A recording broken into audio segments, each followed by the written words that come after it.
उपमुख्यमंत्री एकनाथ शिंदे यांच्या उपस्थितीत महत्त्वाची बैठकीमध्ये मुंबई महापालिका निवडणुकीच्या पार्श्वभूमीवर चर्चा। छत्रपती संभाजीनगरमध्ये महायुतीतील वाद समोर, बैठकीतून डावलल्याचा किशनचंद तनवानी यांचा आरोप। याबाबत संजय शिरसाट यांच्याकडे केली तक्रार। यवतमाळमध्ये मतदानाचा टक्का वाढवण्यासाठी स्वीप उपक्रम, नगर परिषदेकडून प्रभागनिहाय कर्मचारी नियुक्त। अकोला पालिका निवडणुकीत तिसऱ्या आघाडीत तयारी, भाजपमधील नाराज गटाकडून तिसरी आघाडी उभारण्याच्या हालचाली सुरू। अंबरनाथमध्ये मुख्यमंत्री देवेंद्र फडणवीस यांची जाहीर सभा, भाजप नगराध्यक्ष आणि नगरसेवक पदासाठी प्रचार सभेचं आयोजन। निवडणूक जाहीर होताच राजकीय घडामोडींना वेग, उपमुख्यमंत्री एकनाथ शिंदे शनिवारी विरार दौऱ्यावर, शिवसैनिकांशी साधणार संवाद।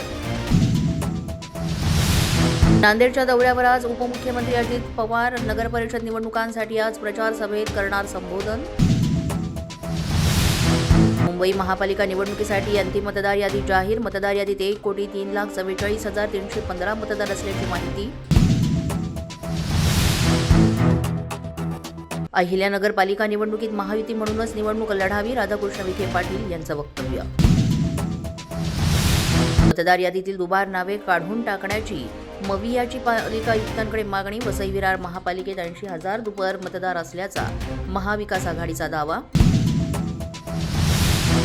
पालिकेकडून अनधिकृत फलकांवर कारवाई, आचारसंहिता दरम्यान 2,000 फलक काढल्याची माहिती। पोलीस माझा न्यूजच्या बातमीपत्रात आज इतकंच। तुम्हाला आमचं बातमीपत्र कसं वाटतंय याबाबत अवश्य अभिप्राय कळवा।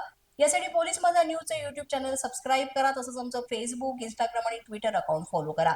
अधिक माहितीसाठी आमच्या www.policemazanews.com या वेबसाईटला भेट द्या। आमचे अधिकृत प्रतिनिधी व्हायचं असेल तर स्क्रीनवर दिलेल्या क्रमांकांवर आजच संपर्क साधा।